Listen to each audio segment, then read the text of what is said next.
recognition in it. So if you had a recording, you could actually play it back to the computer, and the computer would transcribe it for you. Now, you'd have to go back and check to make sure they spelled correctly or whatever. You have to go back and check the document. But I believe that the new operating system for Apple will actually do that transcription for you. And you could actually just set it up right there while you're talking with the person, and as they talk, it's going right in. Either that or just set your phone there, right, and just put the speaker up close to the microphone. Yeah. So that the computer can hear it. Right. And then from there just let it do its thing. Yeah, and then you pause it when you see a difficult word, right? But sure. Yeah, or you go back. Basically what it does, it creates a document. Then you do have to go back to the document. And you got to make sure there are not any peculiar artifacts there, any anomalies, misspelled names, that sort of thing. Right. Change all that, but that's just a matter of reading back what you've already listened to. But anyway, it's all interesting stuff. But anyway, I just thought I would call and share that with you on a Sunday afternoon. It's very valuable because I'm working with my first student on this online school, and working through the person, I'm coming up with some procedures, and so I'm going to add this one. I've certainly described the expedition. That is certainly something, and some students might even take up on the idea. But I'd have to caution them, for the next 3 weeks before you go on your expedition, find a building, office building, and walk up 6 flights of stairs, right? Well, it depends on what the expedition. One of the things I always liked about Will's project is you don't have to be very fit in something. True. Yeah, you don't have, and this is the thing. To go climb the Dent du Midi, you do. Yeah. You just can't do that. No. If you're carrying a lot of flab around. But that's something that you could do. Now, there are certainly expeditions, and then there are expeditions. You don't have to be as fit, for example, to get on a bicycle for a couple of days, as you would have to go, climb the face of the mountain. So, but the idea is to go overnight and be uncomfortable for a short amount of time. It's got some of those elements we're always talking about. That's right.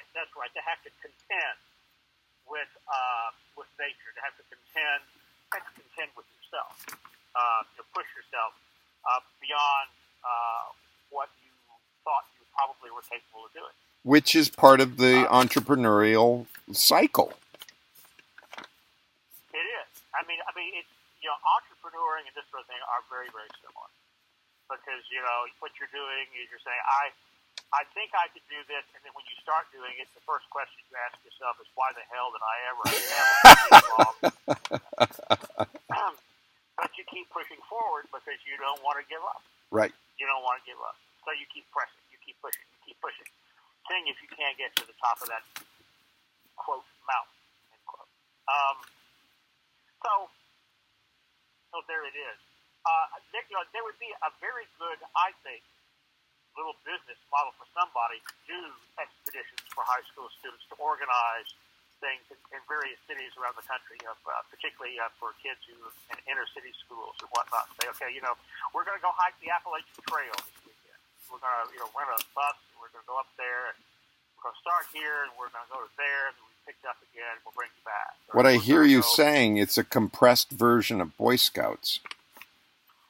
Yeah, but the Boy Scouts is not, they do all this other stuff, all the merit badges and all this stuff. I mean, a lot of kids just aren't interested in all of the scoutery.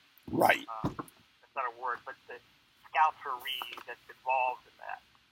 What we're talking about is something that Boy Scouts do. But frankly, they don't do very much of.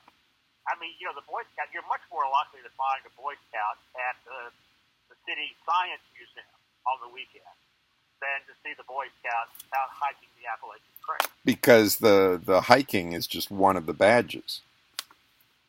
That's right. It's just a small part of what they do. And then a lot of the scout masters themselves can't do the hiking because they're not fit.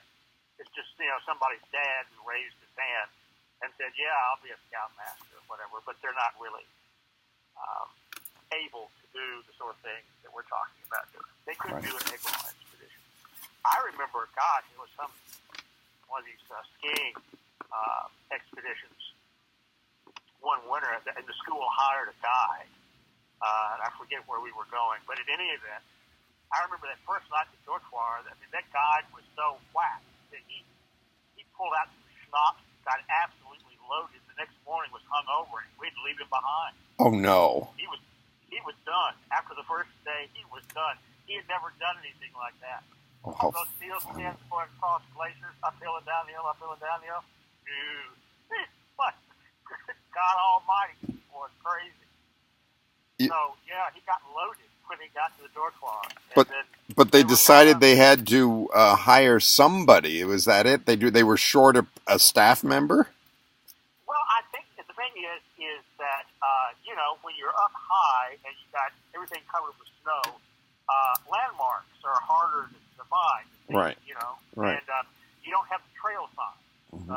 Say, okay, such and such is so many kilometers,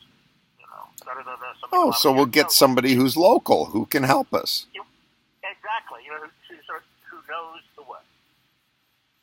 Well, he knew the way. He got us to the dortoir, but I don't remember who else was along on that, but the other adults along on that. I think I could get us to the next point and get us home. So that's what we did. Left him behind. That is funny. That is funny. Yeah. So the point is that a lot of scouts aren't really able to do what we're talking about. Right. They just don't have they're not fit enough. Right.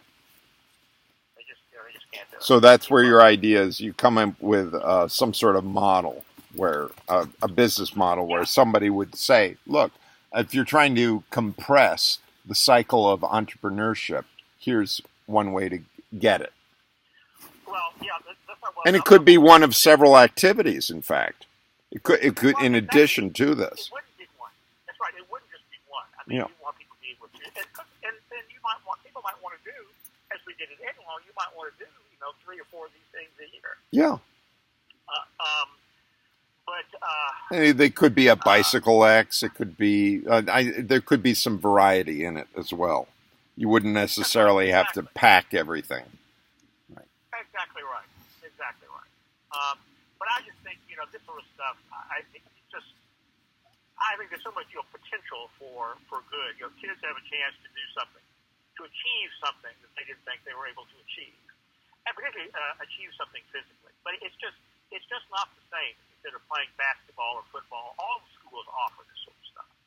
But only the best players get to play on the team. Yeah. If you're not one of the 5 best players, you don't get to play a lot on the basketball team. You get to go to practice. You get to go through the work, but you don't get that high. Payoff. Yeah, you don't get the high. You don't get the crowd cheering when you make the shot. Right. And when you get to the top of the mountain, you're cheering yourself, and that's the intrinsic. That goes back to that model where you have to have some sort of internal cheerleader.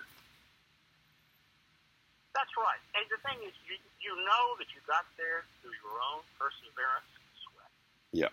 It is something you accomplished, and you look down from the top of that mountain, and you survey the valleys, all the other mountains around, and you are literally on the top of the world.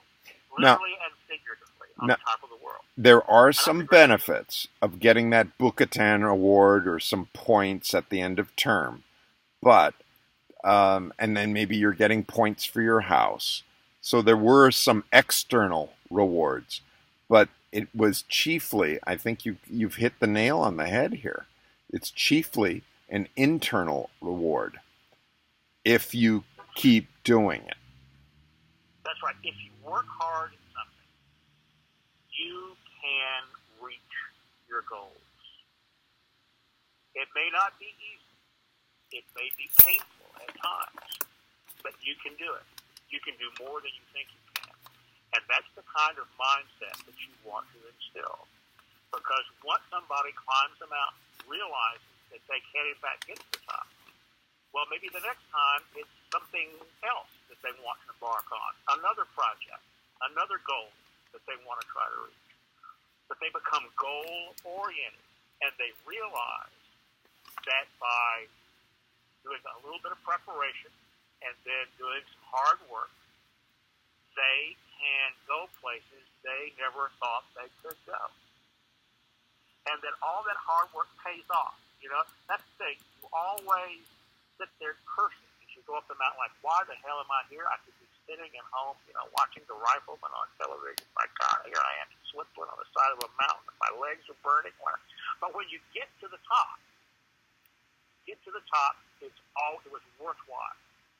And you understand. You forget about all the pain.